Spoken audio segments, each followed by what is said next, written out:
اما بعد اعوذ باللہ من الشیطان الرجیم بسم اللہ الرحمن الرحیم۔ قابل صد احترام حضرات علماء کرام، آج کا ہمارا یہ پروگرام یہ نہ کوئی جلسہ ہے اور نہ ہی کانفرنس ہے، یہ ایک خصوصی مجلس ہے جس کا نام ہم نے تقریب شہید ختم بخاری کے موقع پر اس کا نام تقریب شہید رکھا ہے، اور جس میں الحمدللہ عالم اسلام کے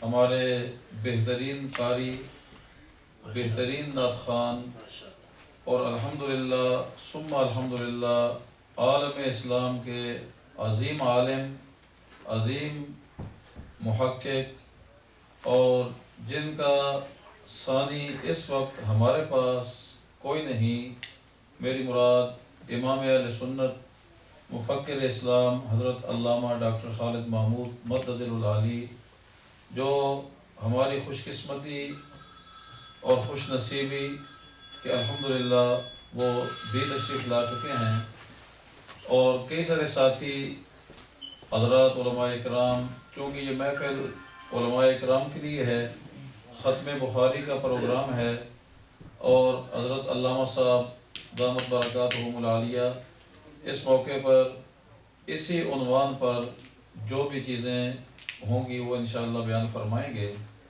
اور حضرت علامہ صاحب کا اپنا انداز، جو موضوع وہ بیان کرتے ہیں وہ ہر موضوع ہی ان کا جدا ہوتا ہے اور منفرد ہوتا ہے، لیکن ہم نے بڑی بڑی جگہوں پر ختم بخاری کی تقاریب میں شرکت کی ہے، خود بھی ہم نے الحمدللہ یہ سعادت حاصل کی ہے۔ ختم بخاری ہم نے بھی اپنے اساتذہ اکرام سے ان کے سامنے بیٹھ کر بخاری شریف پڑھی اور پھر اس کا ختم ہوا، لیکن جو اللہ تبارک و تعالیٰ نے ملکہ اور جو خصوصی اللہ نے فضل ہمارے حضرت علامہ صاحب پر کیا ہے، یہ ان کی اپنی ہی قسمت ہے، اور ان کی قسمت کے ساتھ پھر ہم پر اللہ کا کرم اور احسان ہے کہ وہ ہستی اللہ نے ہمیں دی، اور وہ ہمارے ساتھ ہیں، ہم ان کے ساتھ ہیں، تو الحمدللہ وہ اس موقع پر جو اپنے خوبصورت انداز میں ختم بخاری کے موقع پر جو کچھ بیان فرماتے ہیں اور علماء کی تربیت فرماتے ہیں، علماء کی ذہن سازی فرماتے ہیں، تو آج باوجود ہے کہ حضرت پچھلے کئی ہفتوں سے پروگراموں میں تھے اور تھکے ہوئے بھی سب چیزیں تھیں، لیکن ہم نے درخواست پیش کی کہ حضرت یہ ہمارے 3 طالب علم جنہوں نے اپنے درس نظامی کا عالم کورس کا آغاز یہاں اسی مدرسے سے کیا تھا، اور الحمدللہ انہوں نے اپنی 7 سال کی منزلوں کو طے کیا، اور طے کرتے کرتے الحمدللہ آج وہ اس موقع پر پہنچے ہیں کہ انہوں نے بخاری شریف بھی اپنے اساتذہ سے پڑھ لی ہے، تو چونکہ ان کے اسباق کا آغاز یہاں سے ہوا تھا تو ہم نے مناسب یہ سمجھا کہ ختم تو ان کا اساتذہ کے سامنے ہو گیا ہے، لیکن ہم نے ان کے اعزاز میں ایک پارٹی دی ہے، ایک تقریب منعقد کی ہے، اور اس تقریب میں انشاءاللہ علامہ صاحب ہمارے لیے بھی، ان کے لیے بھی، اور آج کا یہ پروگرام جو لائیو جا رہا ہے، اور لائیو جانے کی وجہ سے انشاءاللہ میسج ٹی وی کہ ہمارے بھائی کامران رات صاحب تو خود یہاں تشریف نہیں لا سکے، ان کے دوسرے ساتھی، ان کا نام بھی کامران ہے، اور ان کے ساتھ یہ ہمارے جرنیل ہیں مبشر بھائی، اور یہ بھی لندن سے تشریف لائے ہیں اس کو کوریج دینے کے لیے، اور الحمدللہ یہ پروگرام میسج ٹی وی کی وساطت سے اس وقت لائیو جا رہا ہے، کہاں تک جا رہا ہے، جہاں تک یہ سلسلہ ہے، واللہ اعلم بالصواب۔ تو الحمدللہ ہم ان کے بھی شکر گزار ہیں، اور ہماری خوش قسمتی اور سعادت یہ ہے کہ اس پروگرام میں جب میں نے قاری صاحب سے بات کی تھی تو انہوں نے فرمایا کہ ہمارا یہ جو پروگرام ہے ہمارے